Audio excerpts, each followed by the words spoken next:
tersimpannya warisan dari seluruh orang-orang Belanda yang berkuasa yang pernah menjadi kebanggaan. dia tuh melakukan sebuah transaksi. Kita generasi yang bertanggung jawab. Filosofinya oke, sejarahnya pun. Ini saya tertarik dengan dunia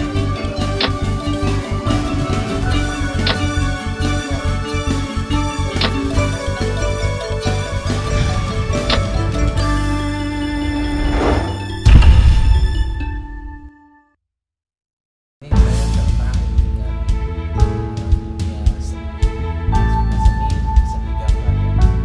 Kebenaran mengatakan Indonesia adalah sebuah negara yang besar dan sangat kaya. Bahkan ada yang mengatakan Indonesia adalah awal dari sebuah peradaban. Namun fakta saat ini berbanding terbalik dengan kebenaran.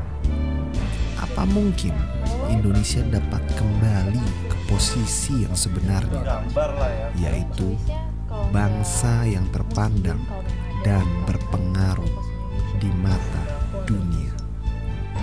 Sebuah tim warisan negeri Indonesia ingin kembali mengangkat Indonesia kepada posisi yang sebenarnya dengan mengungkap sejarah-sejarah besar yang menjadi warisan yang ditinggalkan untuk generasi saat ini melalui benda-benda bersejarah yang berada tersebar di negeri yang indah ini.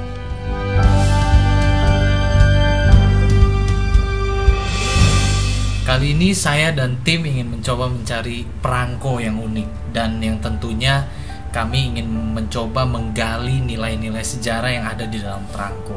Karena untuk saat ini perangko sudah terdengar langka dan asing seiring perkembangan teknologi saat ini. Ya bagaimana tidak, saat ini orang bisa mengirim pesan lewat SMS, lewat email, lewat BBM, dan detik itu pun bisa langsung diterima saat itu. Tapi perangko memiliki nilai sejarah yang kuat karena dari gambarnya sendiri yang menceritakan mengenai peristiwa ataupun kejadian yang tidak dapat terulang kembali. Apakah perangko dapat bertahan untuk 5-10 tahun ke depan? Dan apakah generasi saat ini dapat kembali mengenal perangko? Museum Perangko akan memberikan jawabannya.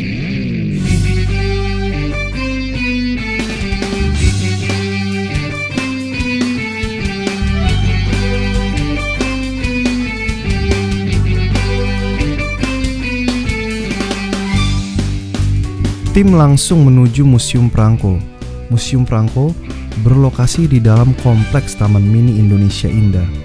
Tim memutuskan untuk berjalan kaki menuju museum seraya merasakan suasana keindahan Indonesia di Taman Mini.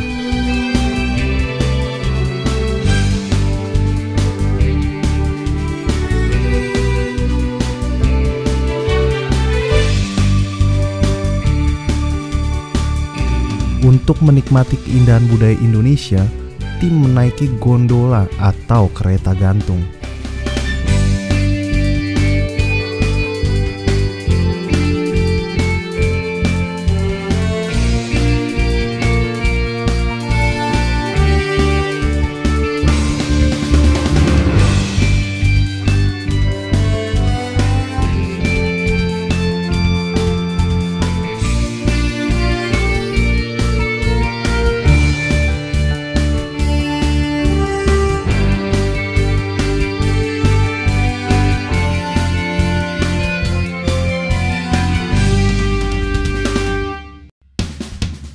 Kali ini tim dapat melihat jelas sekali bagaimana kemegahan-kemegahan dari rumah adat di Indonesia. Berbagai corak dan bentuk yang indah dari rumah adat tersebut membuat tim makin menyadari kayanya negeri Indonesia.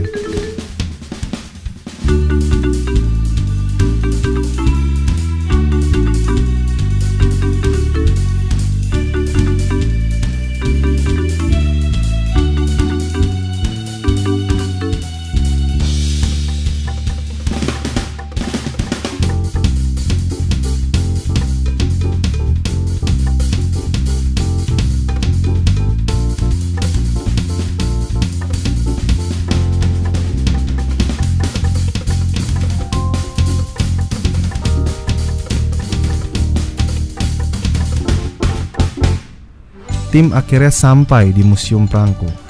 Gerbang Museum Prangko berbentuk gapura Hindu. Tim serasa berada di Pulau Bali.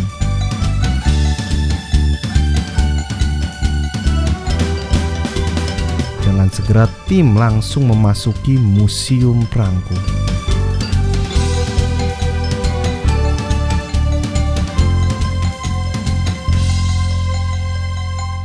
Berbicara mengenai Prangko dan Museum Prangko yang ada di sini, saya rasa Bapak Tugino yang telah mengabdikan diri selama 28 tahun bekerja di museum ini adalah orang yang tepat untuk memberikan penjelasan mengenai Prangko. Kita bicara tentang Prangko. Prangko adalah benda filateli yang bermakna tinggi, yang berfungsi sebagai benda beat pelunasan pengiriman surat. Prangko sendiri berasal dari bahasa Latin franco yang berarti tanda pembayaran untuk melunasi biaya pengiriman surat. Namun prangko juga memiliki fungsi yang mulia bagi tiap-tiap negara, yakni sebagai duta dan sumber informasi mengenai suatu negara melalui tulisan-tulisan yang tercermin di dalam prangko. Saya cukup penasaran juga, kenapa ya harus didirikan museum untuk Prangko? Apa sih yang mendasari hingga museum ini terbangun? Apakah hanya karena Prangko? Pada bulan Juni tahun 1981, dalam Jambore Prangko Asia yang ke-6, Perum Pos dan Giro menyelenggarakan pameran Prangko.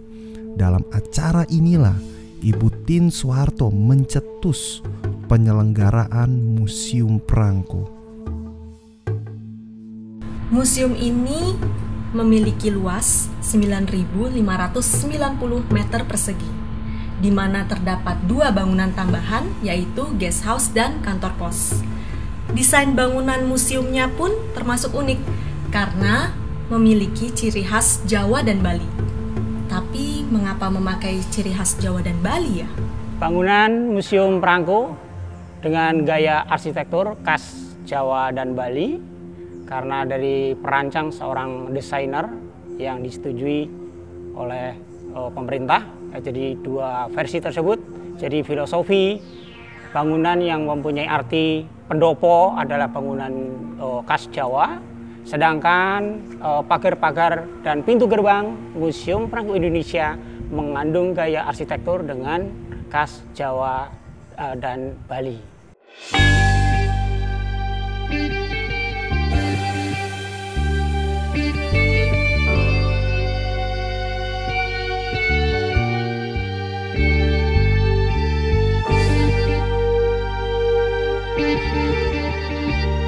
Ada benda menarik yang berada di halaman museum, yaitu bola dunia yang sangat besar dengan burung merpati di atasnya.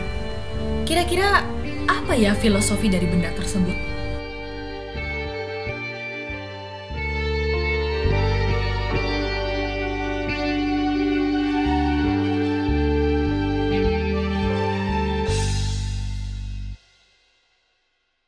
Halaman Museum Prangko, di tengah-tengahnya ada bola dunia, yang di atasnya ada seekor burung merpati. Seekor burung merpati dalam misi Pos Indonesia menjalankan tugas mengantar surat ke seluruh dunia. Jadi burung merpati merupakan lambang visi dan misi PT Pos Indonesia. Jadi burung merpati merupakan lambang visi dan misi PT Pos Indonesia.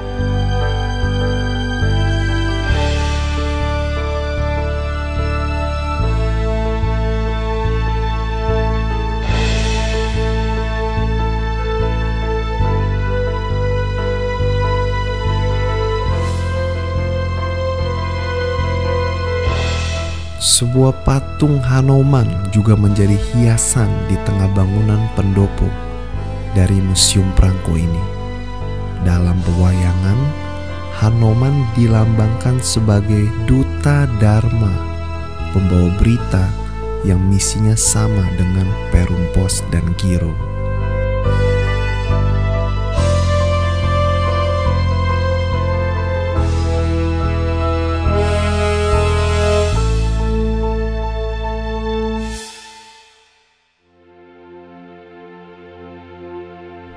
melihat terdapat 2 buah lukisan bercorak Bali yang sangat eksotik di sebelah pintu masuk dan pintu keluar dari Museum Prangko ini. Kira-kira bercerita tentang apa ya lukisan itu? Terus apa hubungannya dengan Prangko? Lukisan kiri dan kanan Museum Prangko Indonesia ada cerita Mahabharata, itu juga ada cerita dari pewayangan yang istilahnya dalam kerajaan Majapahit itu adalah cerita tentang bahwa suatu naskah yang sifatnya berita.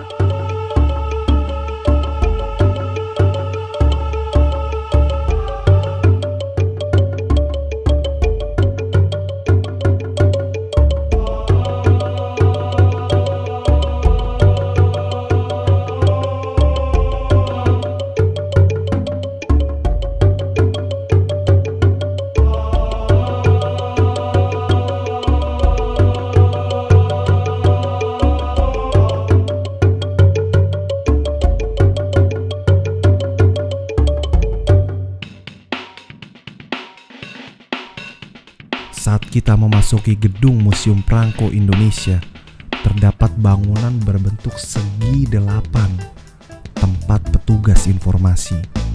Di bagian atas bangunan tersebut, pada bagian langit-langitnya, terdapat sebuah roset mengambil bentuk dasar matahari dengan cahayanya yang menyinari ke 8 arah.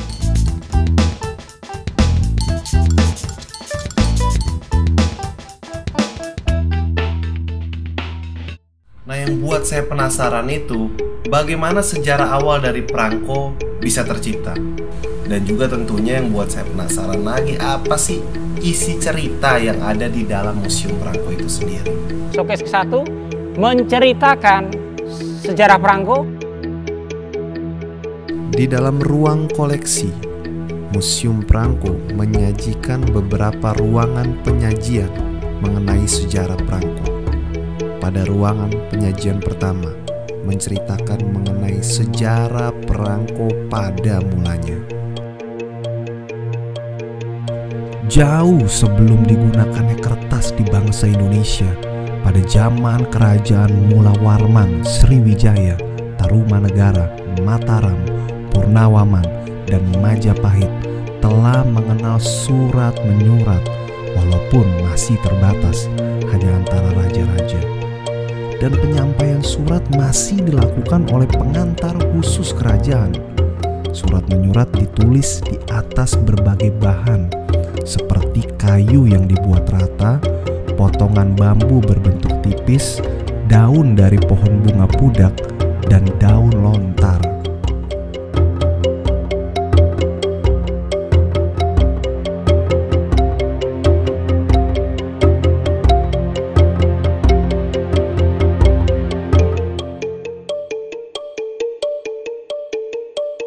Lahirnya Prangko di dunia itu terbit pada tanggal 5 Mei 1840, dicetuskan seorang bangsawan Inggris yang bernama C. Rowland Hill yang disebut dengan Bapak Prangko Dunia.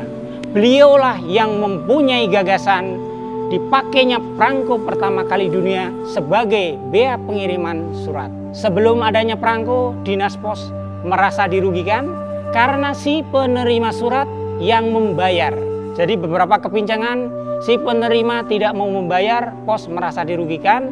Sebagai contoh, surat dari seorang kekasih tanpa membuka surat dimaksud dengan kode tersendiri dari pengirim, si penerima sudah mengetahui tanpa membuka surat tersebut.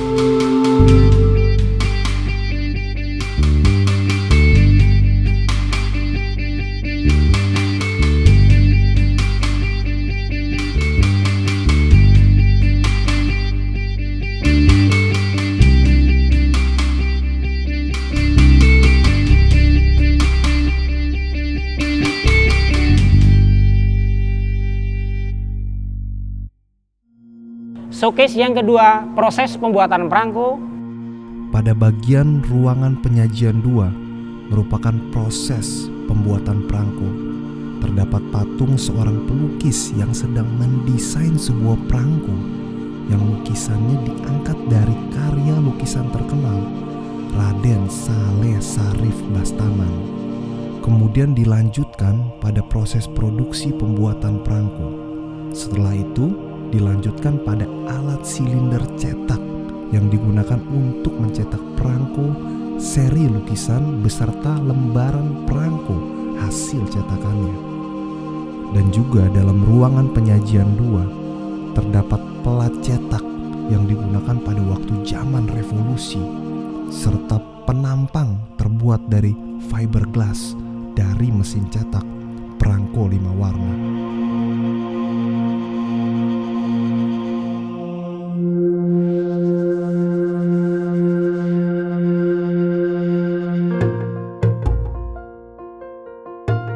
Showcase yang ketiga, perangko sebelum Indonesia merdeka.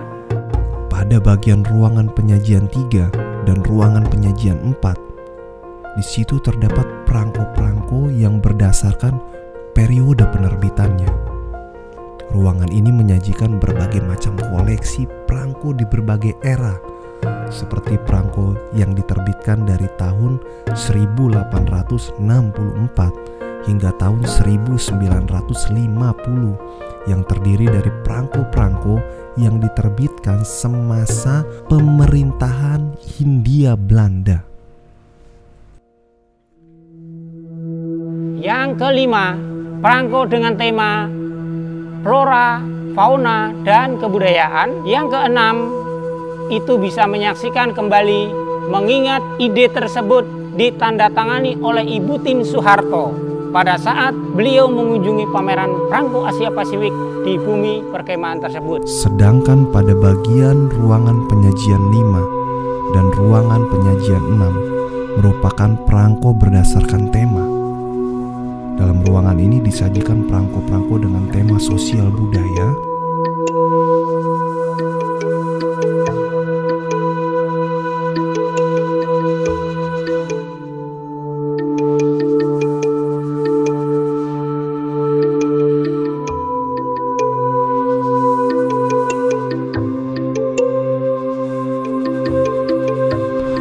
pariwisata,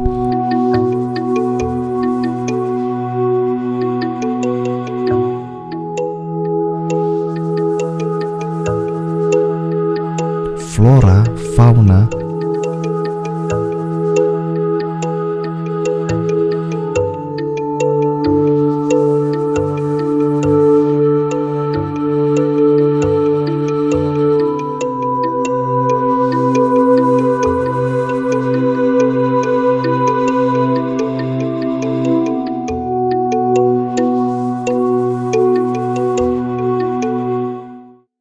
lingkungan hidup dan kemanusiaan.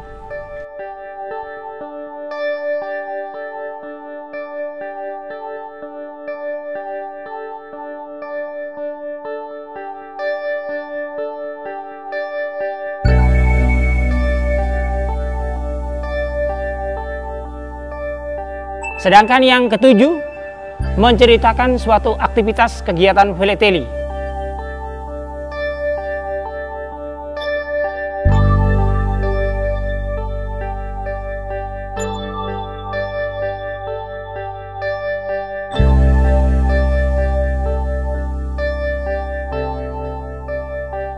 Nah, ini yang menjadi pertanyaan yang sangat ditunggu-tunggu. Apa sih yang menjadi koleksi terunik dari Museum Perangko? Kita bicara tentang kelangkaan benda koleksi yang disimpan di Museum Perangko.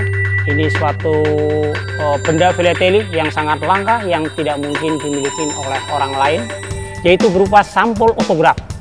Sampul otograf adalah sampul yang ditandatangani pejabat tinggi negara yang menjadi kebanggaan Indonesia, adalah menyimpan tanda tangan presiden seluruh dunia, yaitu di atas sampul KTP non-blok.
Tim Warisan Negeri Indonesia diberi kesempatan untuk dapat memasuki dan melihat perangko-perangko yang berada di gudang penyimpanan Museum Prangko.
Ada nggak ya komunitas yang menjadi kolektor perangko di dunia maupun di Indonesia? Kita punya organisasi, Perkumpulan Filatelis Indonesia namanya, yang berdiri tanggal 29 Maret 1922. Artinya sebelum Republik Indonesia merdeka, itu sudah ada Perkumpulan Filatelis Indonesia yang waktu itu masih menggunakan bahasa Belanda. Vereniging van Postzegelsamelaar in Nederlands Indie. Nah, di organisasi itu pasti ada anggaran dasar, ada anggaran rumah tangga, di situ ada misi, visi, tujuan dan sebagainya. Tapi intinya adalah kita ingin mengembangkan satu kegiatan filateli di Indonesia ini bagi generasi muda khususnya dan masyarakat pada umumnya untuk memetik manfaat yang baik dari hobi ini, dari sisi pendidikan misalnya, kemudian dari sisi organisasi.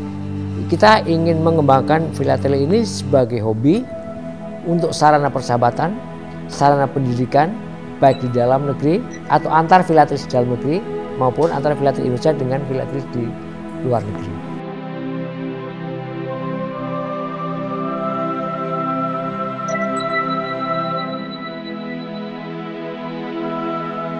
Filateli adalah pada dasarnya adalah hobi. Hobi mengumpulkan perangko dan benda pos lain yang secara resmi diterbitkan oleh Dinas Pos.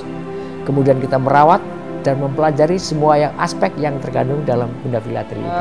Karena sejarahnya yang cukup panjang, kemudian temanya macam-macam yang merupakan gambar-gambar yang menarik bagi masyarakat, apakah itu tokoh, apakah itu kekayaan alam, apakah itu flora, fauna, dan sebagainya, itu adalah bagian dari perekaman. Nah, ketika orang melihat itu, ini gambarnya bagus gitu. Ternyata ini bukan saja untuk disimpan, untuk dipakai sebagai surat, tapi akhirnya muncul keinginan bahwa oh ini perlu disimpan. Ada satu ketentuan yang menyatakan bahwa perangko itu hanya boleh dibuat oleh negara yang berdaulat, merdeka penuh dan diakui di dunia internasional. Perangko itu hanya diterbitkan oleh negara, swasta tidak boleh menerbitkan perangko. Nah, disitulah perangko menjadi identitas suatu bangsa. Kemudian di Indonesia juga ketika lahir perangko itu temanya macam-macam.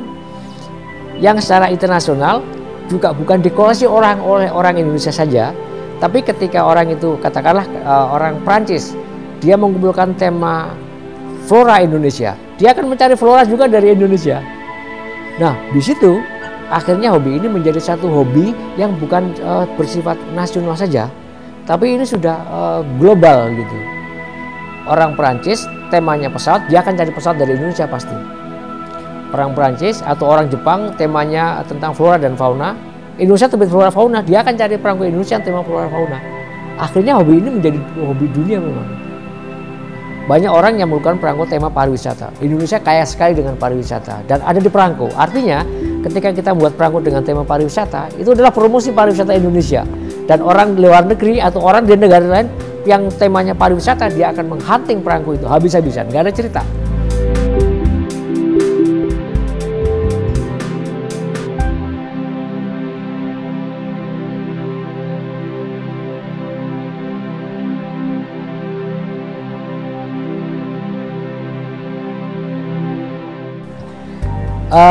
Dengan menggiatkan kegiatan filateli ini, semakin banyak orang mengumpulkan perangko dari negara sendiri, dia bertukar dengan negara lain, itu adalah promosi. Ketika Anda mengirim surat ke luar negeri, perangko yang tertera itu akan akhirnya dibaca oleh mereka, wah di Indonesia ada ini. Itu udah promosi gitu ya.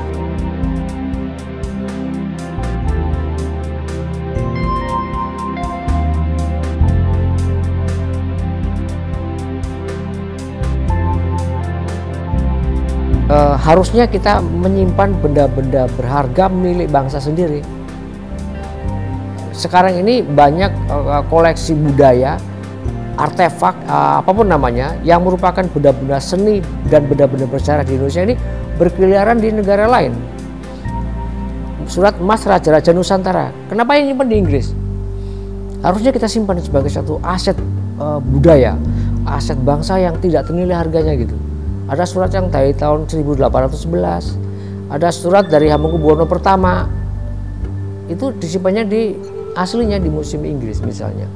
Dari mulai Sabang sampai Merauke, artinya semua kekayaan alam Indonesia yang tergambar dalam perangko itu harusnya menjadi satu alat bukti sejarah.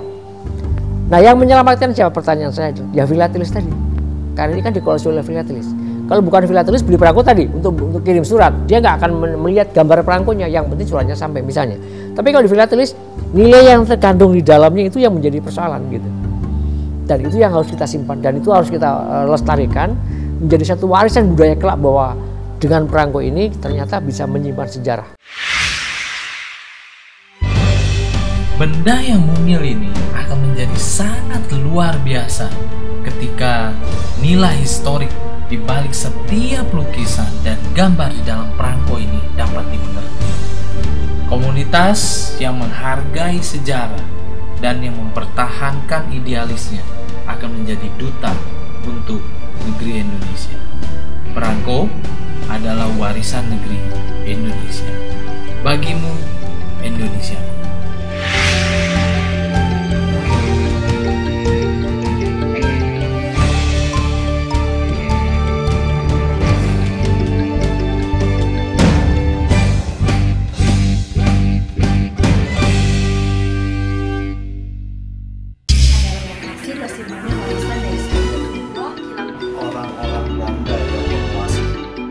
Yang pernah menjadi kebanggaan.